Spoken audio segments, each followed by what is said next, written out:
போகின்ற கல் போலவே ஓசையெல்லாம் துறந்தே காண்கின்ற காட்சிக்குள் நான் மூழ்கினேன்.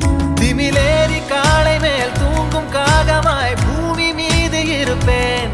புவி போகும் போக்கில் கை கோர்த்து நானும் நடப்பேன்.